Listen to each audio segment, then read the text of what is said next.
কুরুক্ষেত্রের যুদ্ধের পর হস্তিনাপুরে রাজা হয়েছিল ধর্মরাজ যুধিষ্ঠির। ধর্মরাজ যুধিষ্ঠির যখন রাজা হয় বাবা, ভগবান কৃষ্ণচন্দ্র তিনি রথের উপরে বসে কুন্তী পিসিমাকে ডাকছে, পিসিমা, ও পিসিমা, এদিকে এসো। দেখো পিসিমা, সারা জীবন তুমি অনেক কষ্ট করেছো, তোমার 5 পুত্রকে নিয়ে তুমি বনে বনে জীবন কাটিয়েছো। এত কষ্টের পর জীবনে এত লড়াই, এত যুদ্ধ, সব কিছু অতিক্রম করে আজ তুমি জয়ী। তোমার পুত্র হস্তিনাপুরের রাজা, তুমি রাজমাতা হয়েছো পিসিমা। জীবনের সকল দুঃখ কষ্ট যন্ত্রণা তোমার দূর হয়ে গেছে পিসিমা। তাই এবার আমাকে বিদায় দাও, আমি চলে যাই। কুন্তী পিসিমা দাঁড়িয়ে মনে মনে চিন্তা করছে, মা, কৃষ্ণ যখনই আমাকে ছেড়ে ঘরে যায়, যাবার সময় বলে, পিসিমা আমি আসি, কিন্তু আজ বলছে আমি যাই। তার মানে যাই কথার অর্থ কি? বাড়ির কোনো ব্যক্তি যদি বেরোনোর সময় মুখে ভুল করে বলে আমি যাই, দেখবেন গুরুজনরা বলে যাই কথাটা বলিস না, বল আসি। তার মানে যাই কথার অর্থ চলে গেলে আর আসবে না। সব জায়গায় আসি বলবেন বাবা, ডাক্তারখানায় গিয়ে যেন কখনো বলবেন না ডাক্তারবাবু আসি, বল তাহলে আবার যেতে হবে। থামা। কুন্তী পিসিমা দাঁড়িয়ে আছে, কৃষ্ণ বলে উঠলেন, পিসিমা যাওয়ার সময় তোমায় বর দিয়ে যাব, বলো তুমি কি বর চাও। কুন্তী পিসিমা মনে মনে চিন্তা করলেন, কৃষ্ণ যখন চলেই যাচ্ছে, তাকে ধরার মতো ভজন তো আর আমার নেই, তাকে ধরে রাখার ক্ষমতা আমার নেই। তবে যখন আমাকে বর দেবে তবে তাই হোক। কৃষ্ণ বলো পিসিমা, তুমি আমায় বর দেবে? হ্যাঁ, এত আনন্দ এত সুখ তোমার জীবনে, তুমি রাজমাতা, রাজ সুখ পেয়েছো পিসিমা। আজ যাওয়ার আগে বর দিয়ে যাব, বলো তুমি কি বর চাও। কৃষ্ণ যদি বর দিতেই চাও তবে দিয়ে যাও। কৃষ্ণ যতদিন আমার দুঃখ ছিল, যতদিন আমার 5 পুত্র বনে বনে কাটিয়েছিল, যতদিনই জঙ্গলে দিনের পর দিন কষ্ট পেয়েছিল, ততদিন তুমি আমার পুত্রের সঙ্গে ছিলে, 5 পুত্রের সাথে বন্ধুর মতো ছিলে। আজ সমস্ত দুঃখের অবসান ঘটে গেছে।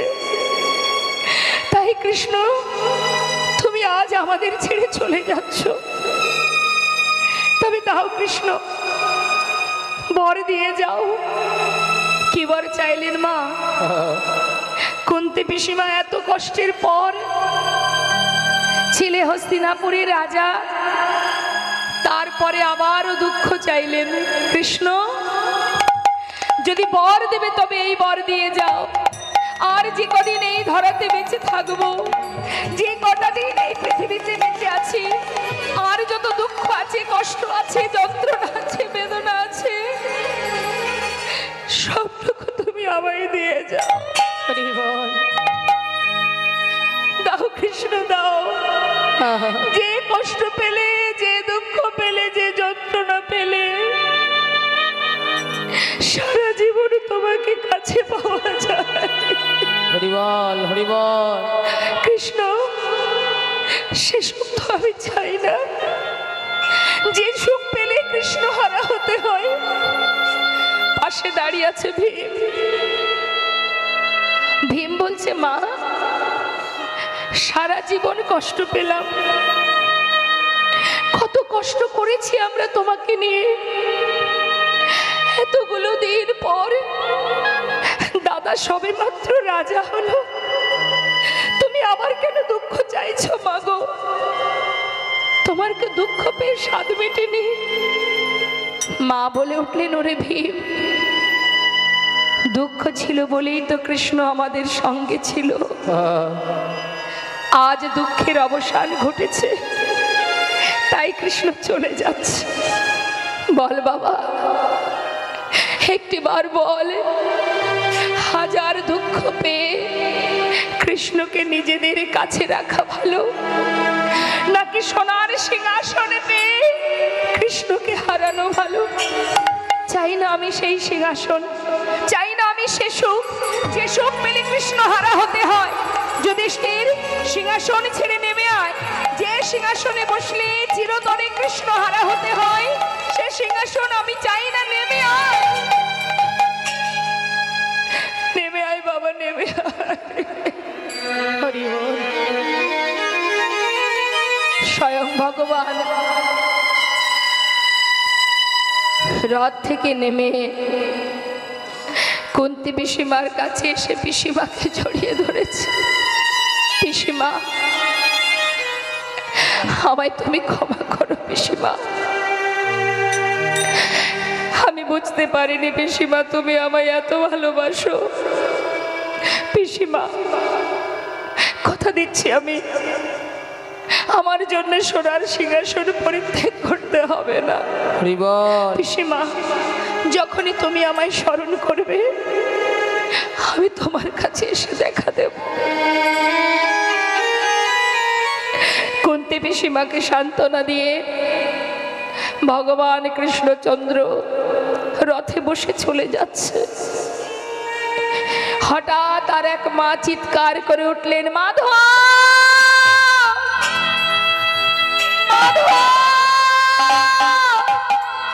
একটু দাঁড়াও মাধব, একটু দাঁড়াও, একটিবার চেয়ে দেখো আমি কে। চিনতে পারছো তুমি? ভালো করে চেয়ে দেখো আমি কে। এক নয়, দুই নয়, শত কোটি সন্তান, শত সন্তানের প্রাণ হারিয়েছি, শত পুত্র আমায় ছেড়ে চলে গেছে। চেয়ে দেখো আমার পানে, ভালো করে চেয়ে দেখো মাধব। একটা নয়, দুটো নয়, শত পুত্র হারা জননী আমি। শুনে রাখো মাধব, আজ তোমার জন্য এখন অবস্থা আমার। সন্তান হারা জননী আমি, পাগলের ন্যায় পথে পথে ঘুরছি আমি। মাধব, তোমার জন্য আজ আমি সন্তান হারা হয়েছি। বংশে একটি বাতি দেওয়ার মতো পুত্র তুমি রাখনি। শোনো মাধব, আজ আমি তোমায় অভিশাপ দেব। তুমি যদি না চাইতে এই যুদ্ধ হতো না। তুমি যদি না চাইতে আজ আমি সন্তান হারা হতাম না। মাধব, আমি তোমায় অভিশাপ দিলাম, আমি তোমার অভিশাপ দিলাম। যেমন তুমি আমার কুরু বংশ ধ্বংস করেছো, তেমন তোমার যদু বংশ ধ্বংস হয়ে যাবে। একটা দ্বীপও বেঁচে থাকবে না। আরো বলি শোনো, তোমারও মৃত্যু হবে। নিম্ন বৃক্ষের ডালে তুমি বসে থাকবে, ব্যাধের হাতে তোমার মৃত্যু হবে। আমি সুবল কন্যা, অভিশাপ ব্যর্থ হবে না। সমস্ত রাজসভার প্রত্যেকে এসে মাতা গান্ধারীকে জড়িয়ে ধরে বলছে, মা হরিবল হরিবল, তুমি অভিশাপ ফিরিয়ে নাও মা, এই অভিশাপ করো না, অভিশাপ ফিরিয়ে নাও। ভগবান কৃষ্ণচন্দ্র বললেন, শান্ত হও। মা তো কোনো ভুল কিছু বলেনি, ঠিকই তো বলেছে। তোমরা কেউ বাধা দিও না। শুনে রাখো, কুরুক্ষেত্রের যুদ্ধে জয়ের আনন্দ যেমন আমি পেয়েছি, তেমনি পরাজয়ের যন্ত্রণাগুলো আমি পেয়েছি। সকল মায়ের আশীর্বাদ যেমন আমি পেয়েছি, তেমন সকল মায়ের অভিশাপও আমি মাথায় নিতে চাই। তোমরা বাধা দিও না। ছুটে এসে মাতা গান্ধারীর কাছে এসে করজোড়ে বলে উঠলেন, মা, মাগো, তোমার কথাই সত্য হবে মা। আমি তোমার এই কথা শিরোধার্য করলাম। ধ্বংস হবে মা, তোমার বাক্যই সত্য হবে। বাবা, সেই 56 কোটি যদুবংশ মা, তারা শিশুকাল পার করে যখন পরিপূর্ণ যৌবন বয়স হলো তাদের, তখন তারা গুরুজনকে সম্মান করে না, শ্রদ্ধা ভক্তি করে না। এতটাই উদ্ধত ছিল, এতটাই দুষ্ট ছিল সেই 56 কোটি যদুবংশের সন্তান। আর সেই সন্তানেদের মধ্যে একটি সন্তান ছিল অনেকটা মেয়েদের মতো দেখতে, যার নাম ছিল শাম্ভ। মেয়েদের মতো দেখতে বলে তার শরীরে একটি কাপড় পরিয়ে পেটের উপরে একটা কড়া বেঁধে জঙ্গলে মুনি ঋষিদের কাছে নিয়ে গিয়ে জিজ্ঞাসা করছে, ও ঋষিবর, ও মুনিবর, তোমরা বলতে পারো এর গর্ভে কে জন্ম নেবে? এখন যুগ যুগ ধরে সাধনা করছে যারা বাবা, তাদের কিছু কি জানতে বাকি থাকে মা? বলে উঠলেন, বালক, তোমরা এইভাবে বারবার বিরক্ত করো না, তোমরা ঘরে ফিরে যাও। কিন্তু কোনো কথাই শুনছে না। কেন যাব? যুগ যুগ ধরে সাধনা করছো, তোমরা বলতে পারবে না এর গর্ভে কে জন্ম নেবে, নারী না পুরুষ? বারবার বিরক্ত করছে বলে তখন সেই মুনি ঋষি বলে উঠলেন, তবে শোন, এর গর্ভে যে জন্মগ্রহণ করবে তাকে দিয়েই তোদের এই 56 কোটি যদুবংশ ধ্বংস হয়ে যাবে। তারা এই কথা শুনে ঘরে চলে গেল। দেখতে দেখতে সেই যে পেটে কড়াটা বেঁধেছিল বাবা, সেটা ফাল হয়ে প্রসবিত হলো। সেই ফাল নিয়ে যখন ভগবানের কাছে গেল, ভগবান দেখেই চিনতে পারলেন। তিনি সব কথা তার মনে পড়ে গেল। তিনি বলে উঠলেন, বালক, এক কাজ করো, এই ফালটা নিয়ে প্রভাস নদীর তীরে যে পাথর আছে, ওই পাথরে এটাকে ঘষে ঘষে শেষ করে দাও। সমস্ত বালকরা ছুটে গেল প্রভাস নদীর তীরে। সেখানে যে পাথর, সেই পাথরে ফালটা ঘষতে শুরু করলো। যত ঘষছে তত ফেনা বাহির হচ্ছে, আর ওই ফেনাগুলো সব নদীর ধার দিয়ে দিয়ে যাচ্ছে। একটা করে নল খাগড়ার গাছ তৈরি হচ্ছে, ওই ফেনা দিয়ে নল খাগড়ার গাছ তৈরি হচ্ছে।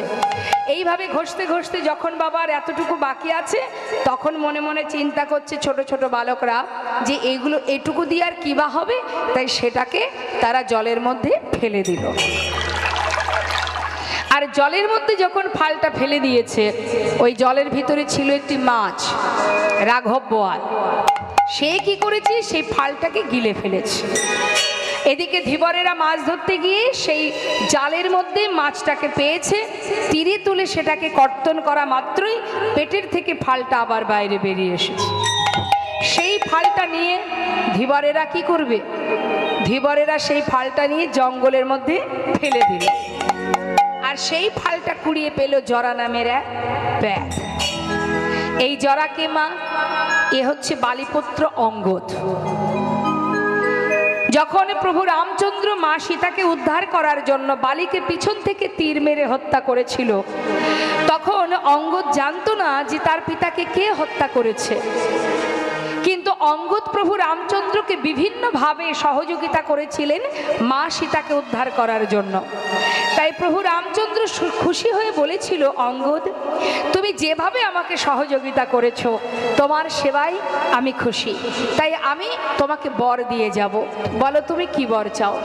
তখন সেই অঙ্গদ বলেছিল, দয়াময়, যদি তুমি বর দেবে তবে এই বর দাও যে আমার পিতাকে বিনা যুদ্ধে বিনা কারণে পিছন থেকে তীর মেরে হত্যা করেছিল, আমিও সেই ব্যক্তিকে তীর মেরে হত্যা করতে চাইনি। তাই গৌর হরি বল।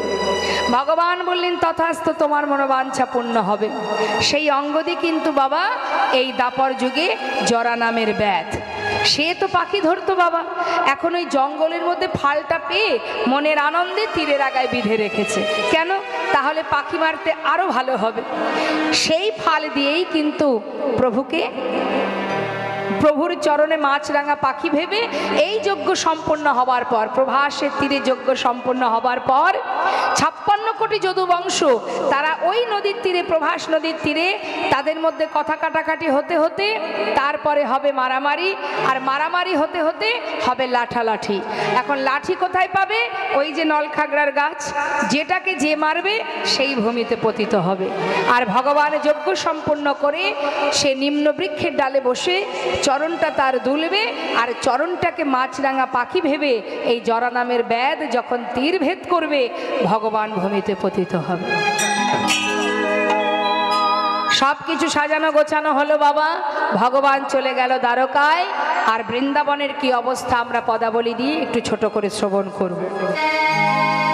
শ্রীমতী রাধারানী আমার গোবিন্দ চলে যাবার পর, দ্বারকায় চলে যাবার পর, কৃষ্ণ বিরহিনী রাধারানী আমার আজ ক্ষণে চৈতন্য ক্ষণে অচৈতন্য, মৃত্তিকার উপরে মাটি ভিজিয়ে, চোখের জলে মৃত্তিকা ভিজিয়ে আজ রাধারানী আমার কৃষ্ণের মূর্তি অঙ্কন করছে। এখানে অনেকেই হয়তো আছে যারা মূর্তি অঙ্কন করে, মানে ছবি আঁকে। আমাদের যে ভাই এসে সুন্দর একটা ছবি দিল আমার ছেলের বয়সে, খুব ভালো। তাদের মনের ভালোবাসা, মনের প্রেম, মনের ভক্তি ছবিতেই প্রকাশ হয় বাবা।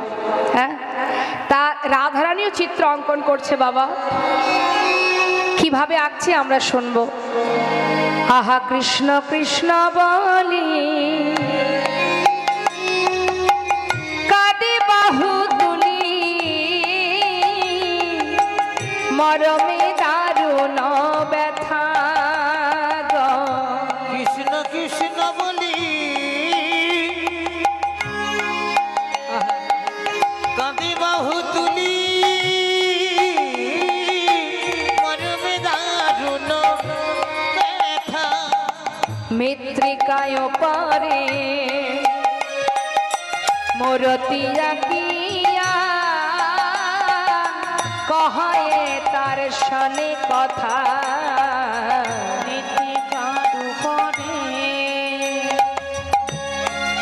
ওই মূর্তি আঁকিয়া, কহে তার শনে কথা। বলে একবার বধূ তুমি কথা বলো, বলে একেবারে বধূ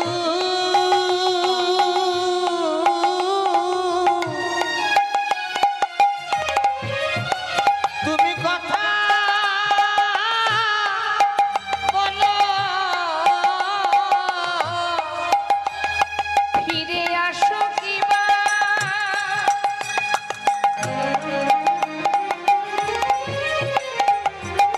নাইবা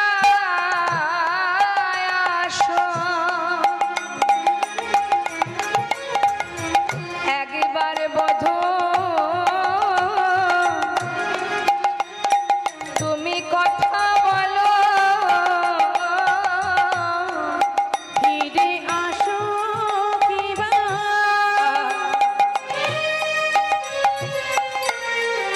বধূ নাইবা আসো। একবার তুমি কথা বলো। ফিরে আসো কিবা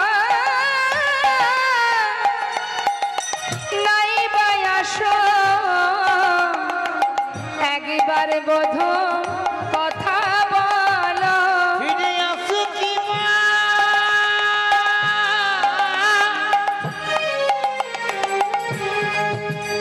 তুমি নাইবা আসো। হরিবল হরিবল। একেবারে বধূ কথা বলো। অগমিত্রিকায় পারে মূর্তি আঁকিয়া, কহে তার শনে কথা। মাগো ছবি আঁকছে কেমন করে দেখুন, কথাগুলোর মধ্যে একটু মন দিতে হবে। হ্যাঁ, পদ পদাবলী তো একটু চিত্ত নিবেশ করে আস্বাদন করতে হবে। তা মাটির উপরে ছবি আঁকছে রাধারানী, কেমন ভাবে আঁকছে? আঁকি আসে কোটি পরাই ধটি, কত না যতন করি। ওই না আঁকিয়া সে কোটি,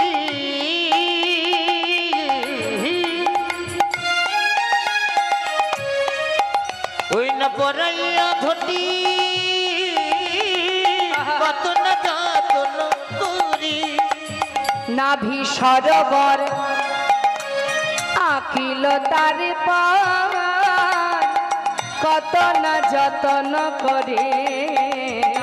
সরোবরে ওই আঁকিল তার পর, কত না যতন করি। কিভাবে ছবি আঁকছে মা?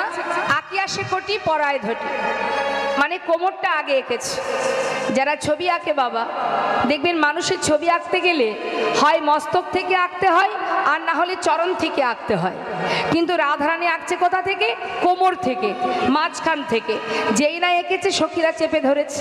হ্যাঁ রে রায়, এই রাজনন্দিনী, বলি ও রাধে, কি হয়েছে তোর বলতো? এটা কেমন আঁকা ছিড়ি রে? আরে তোর বধূর চিত্র অঙ্কন করছিস, ঠিক করে অঙ্কন কর। হ্যাঁ রে, কেউ তো চরণ থেকে আঁকে, না হলে মস্তক থেকে আঁকে, তুই মাঝখান থেকে কেন আঁকছিস? কেন মস্তক থেকে আঁকলি না, আর কেনই বা চরণ থেকে আঁকলি না? শ্রীমতী রাধারানী বলেছে, ললিতা রে,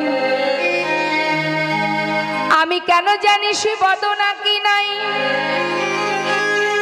আমি গুরু ধরে অঙ্কন শিখেছি, আমি ভুলি নাই।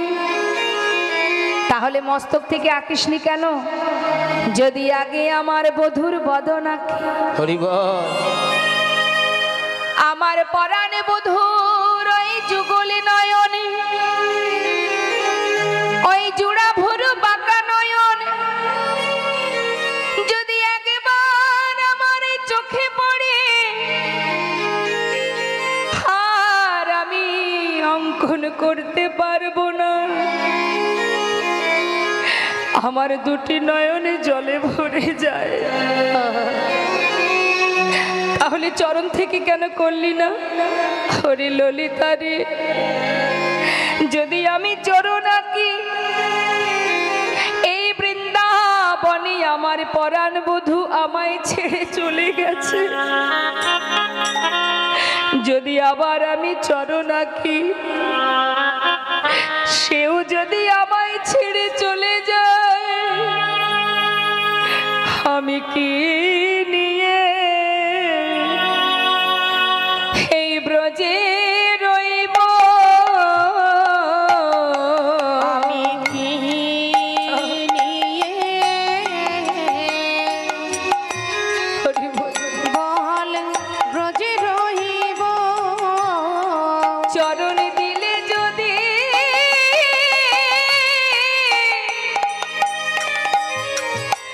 বধূ চলে যা, আমি কি নিয়ে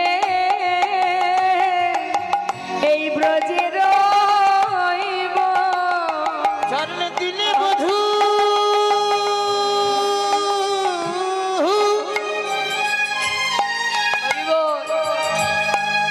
বধূ চলে যাই রে সখী রে, আমি কি নিয়ে বুঝিলাম? শ্রীমতী রাধারানী বলেছে, সখী রে, সেই কারণে আমি চরণ আঁকি নাই। আমার পরাণ বধূ যদি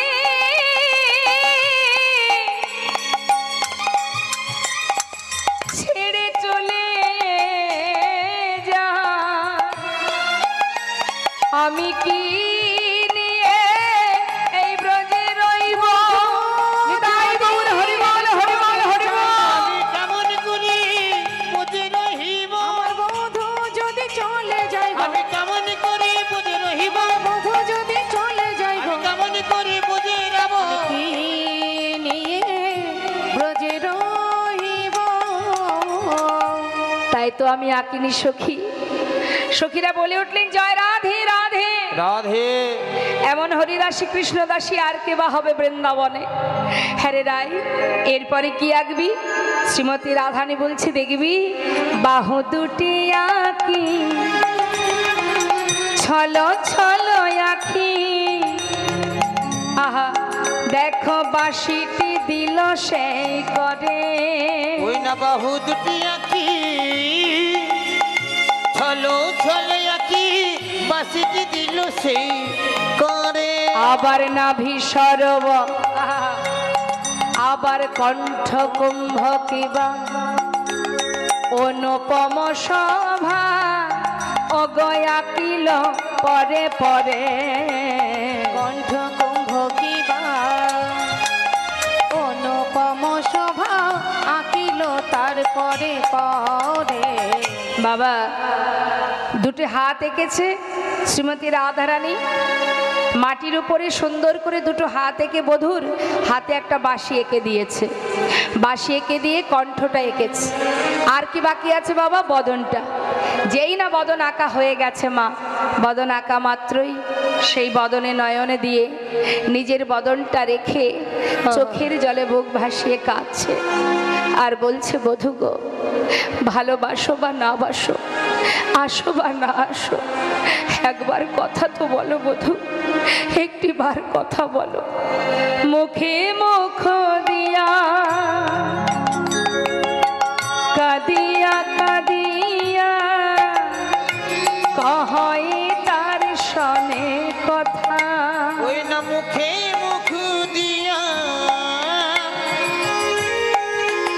আজি কাঁদিয়া কাঁদিয়া কহই তার সনে কথা। কহে যদনা ওহে প্রাণনা, দেখো হে রাধার ব্যথা। ওহে যদুনাথ ওহে প্রাণনাথ, দেখো হে রাধার ব্যথা। তুমি একবার এসে ওগো দেখে যাও গো, তুমি একবার এসে দেখে যাও গো আমাদের রাধা রানী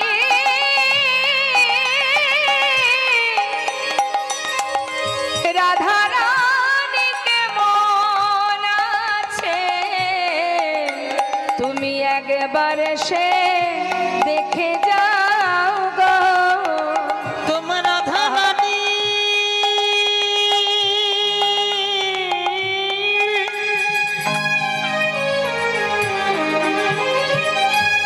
হরি বল। রাধা রানী সে কেমন আছে বলো কেমন করে বাজবে বলো, রাধা রানী কেমন ও আছে? সে কেমন করে বাজবে বলো, বেঁচে থাকা দায় হলো। কেমন জয় গৌর হরি বল, হরি বল। থাকাই হলো কেমন করে বাঁচবে বলো। একবার এসে দেখে যাও গো। আহা কহে যদুনা ওহে প্রাণনা, দেখো না রাধার ব্যথা। বাবা আজ আমার রাধারানী সুন্দর করে চিত্র অঙ্কন করে কাঁদছে। আর হঠাৎ বৃন্দাবনে দেবর্ষি নারদের মনে বাসনা হলো যে যাই বৃন্দাবনে গিয়ে একবার একটু সাধু সঙ্গ করে আসি। বহুদিন হলো সাধু সঙ্গ করা হয়নি, তা যাই একটু সাধু সঙ্গ করে আসি। এই ভেবে দেবর্ষি নারদ এবার ধীরে ধীরে বৃন্দাবনের দিকে যাচ্ছে। আর এদিকে বৃন্দাবনের কি অবস্থা মা? কৃষ্ণহারা হয়ে কৃষ্ণ শোকে সবাই বিভোর হয়ে আছে। কৃষ্ণ বিরহের তাপে গোটা বৃন্দাবন জ্বলছে। আর সেই সময় দেবর্ষি নারদ আসছে বৃন্দাবনে সাধু সঙ্গ করবে বলে। বিধির নন্দন আজি চিন্তা মনে মনে, বিধির নন্দন আজি চিন্তা মনে মনে। চলে যাই গো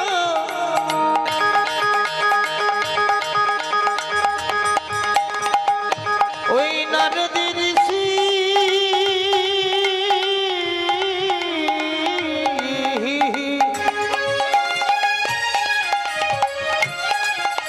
ওই বৃন্দাবনে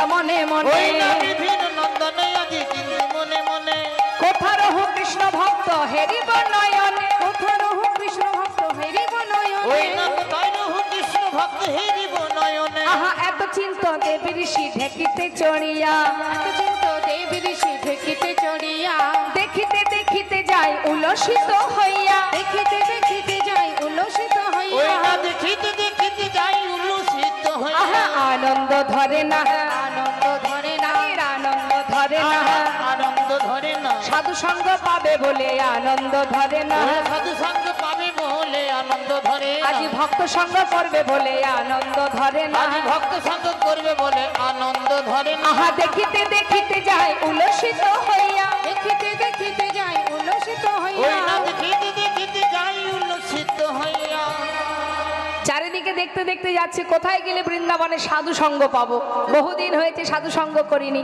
মনের আনন্দে সাধু সঙ্গ করবে বলে দেবশ্রী নারদ ছুটতে ছুটতে আসছে আস্তে আস্তে হলো কি বাবা একটা তাপ এসে তার গায়ে লাগলো এত চিন্ত দেবী ঋষি চারিপানে চায় এত চিন্ত দেবী ঋষি চারি পানে ওই চায় না এত চিন্তা পুরুষের চারি পানে চাই কোথা হতে তাপ আসি লাগে মোর গায় কোথা হতে তাপ আসি লাগে মোর ওই গায় না কোথা হতে তা পাশি লাগিল